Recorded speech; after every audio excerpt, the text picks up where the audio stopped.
but the amplifier didn't work right, and he finally, I guess, just tore it all up to see what it was made of. And he'd always pounding on pots and pans, beating them all. We always thought he'd be a drummer instead of a guitar.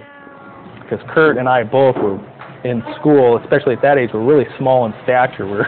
And to see him carrying that big snare drum in a case around was, it was kind of funny. But then just to hear him play that and beat on it, you knew right then that he was musically talented. And as we got older, like the high school, when he was in band, we'd maybe have another class like PE that was close to the band room, and you'd hear this drum playing. I mean, someone just beating the drums like you can't believe. It sounded like a rock drummer. So people would actually go to the band room. They'd hear this, and you just follow the sound, and here's Kurt on the drums. Just going for it like between classes or something. And right then it was like, wow. I figured he'd grow up to be a drummer. Kurt's obvious affinity for the drums made his family and friends think he would become a famous drummer.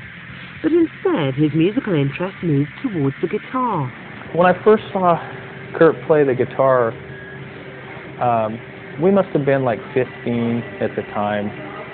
He may have played some before that, but, probably kind of a closet player maybe as he was getting good, and you could tell that every time you saw him, he must have practiced an awful lot, because he got better fairly quickly. From going from that time period when he was just learning how to play the guitar and just growing up around this area, I don't think anybody ever envisioned how big he would become. It was very amazing to see him progress, and yeah, you don't know what kind of expectations to have for that person, at the time. Even knowing they're so talented, it's, especially when they get as big as NIRVANA got, very, I don't think anybody could have predicted that. Chris Novoselic was born in California, but moved to Aberdeen after his parents too were divorced. At 6'7" and of Croatian descent, Chris was impossible to miss around Aberdeen. He started his lifelong friendship with Kurt after being introduced by a friend, Jesse Reed. Jesse, Kurt and Chris all played the guitar together, running through the usual Kiss and Led Zeppelin covers. Nothing emerged from these initial sessions except a close and loyal friendship. Little did they know what the future would hold for them.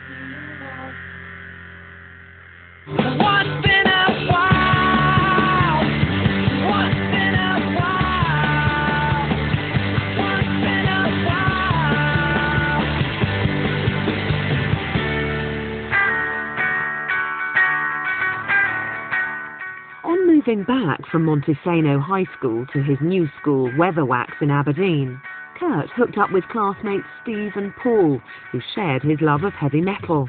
I looked over and there's this other kid that I recognized, little blonde guy, sitting next to me. And I could tell he wasn't in the 12th grade. And he had Motorhead written on his peachy with all the other bands of the day, Led Zeppelin and Black Sabbath and such. And I said, "Hey, you like Motorhead?" And he opened his peachy and he had all these cutout pictures of different bands, guitar players.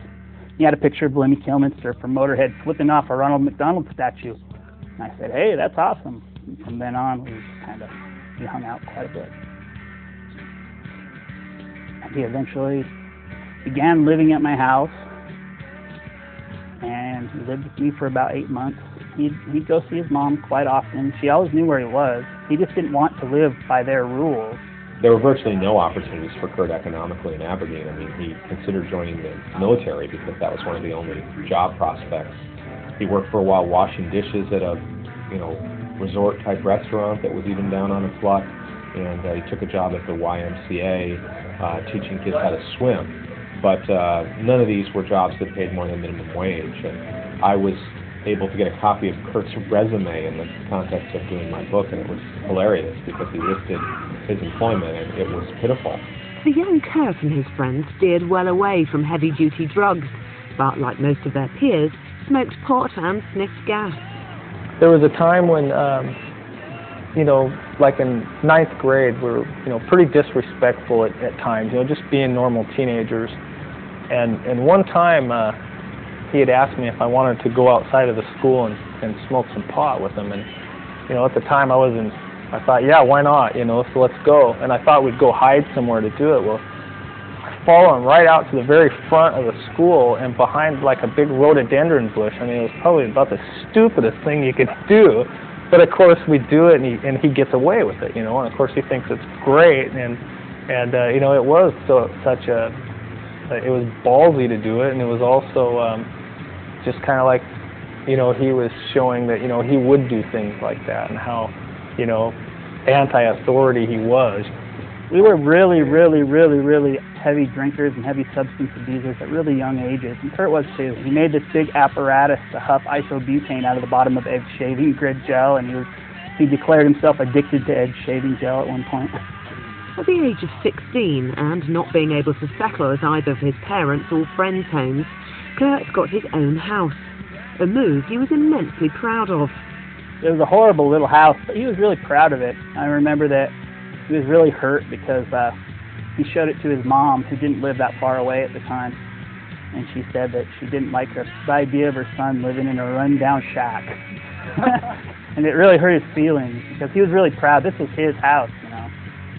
He was very possessive of it. My house, you know, it's not a crummy apartment, it's a house, and it was like a little 2-bedroom thing that he lived with Luke in. He applied for a job cleaning dog kennels, essentially, you know, washing down dog feces, and he was deemed not qualified for that job. So you really have to say, if you're not qualified to clean up dog crap, what are you qualified for? He worked as a janitor briefly. He eventually was fired from that job. He was not a very diligent